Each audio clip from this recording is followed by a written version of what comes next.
The devil chimchanocha nechemunu anogona kuita rich mudestiny yake yakatizana naMwari.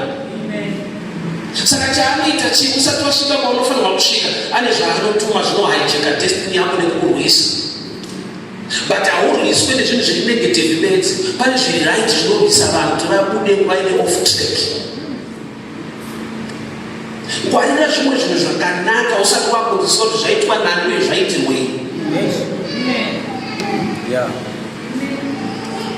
Moses was adopted. Kureva kuti kufamily kwavo vanga vari nani. Why? Nokuti mai vake vaibhadharwa kuyamwisa mwana wavo. Pane kuti iye aburitse vanhu munhamo chakatanga kuitika nhamo yacho yakagara pasi kanoti kuti vanhu vasabude chibatai mukomana wemumadhokta apinde musystem yeEgypt. Muupenyu mune masystems arimo akarongwa newakaipa to shape your destiny, but hauya akaipa. The end result ndo yakaipa, but the process is so good. Kuna kuti naimwe nguva pamwe pacho your enemy can be part and parcel your destiny yako. Then your friend can be an enemy to your destiny, and I'll explain. Jesu unoti kuna Peter, get behind me Satan. Peter unoti kudi angati achiti kuti munoverera kupa kuti vaisitiripo azvikone.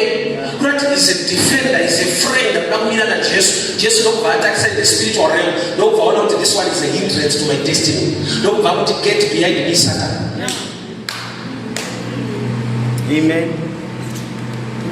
But Judas paari achikotoda Jesu anoti kudi my friend. Yes. Jesu anakuadresa Judas akati get behind me Satan, akamuti my friend.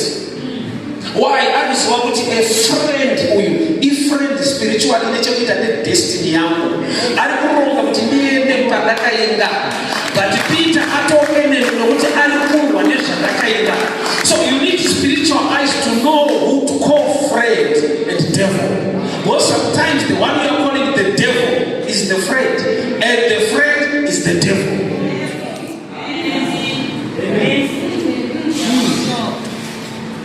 Wakaipa kune ataki yaanonza, but ataki yaanonza mulife ya Moses iye ataki nika advantage kwekuti akasangokura by faith, akakura by age anonyatsosekerera kuti tiriko kwa Faro, but akakura by knowledge, by faith anoramba ega hamanikidzwe. Why? Kuti amacho aakuziva kuti zvinhu zvakanaka kuti ndicho ndinakidzwe, but hazvina kunaka pareason sei ndakaberekwa to deliver my people from bondage.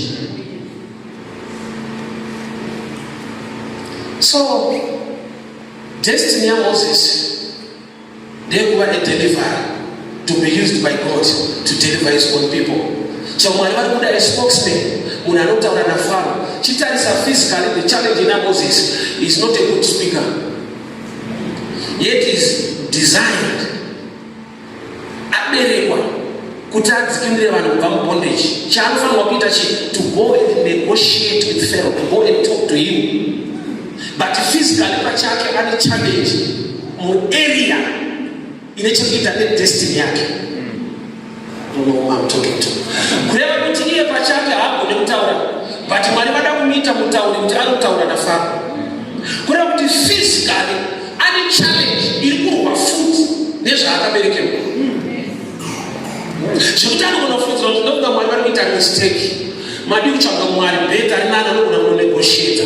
Why? Nekuda kwekuti pese paunoshaya an insight in the spiritual things unoona iri disadvantage usikaqualify kusiri type yacho. Why? Because pane zvinorwa newe physically and spiritually zvida kuataka chawakaberekerwa. Area yaunofanirwa kubudirira nayo ndo area inogara madhimoni acho.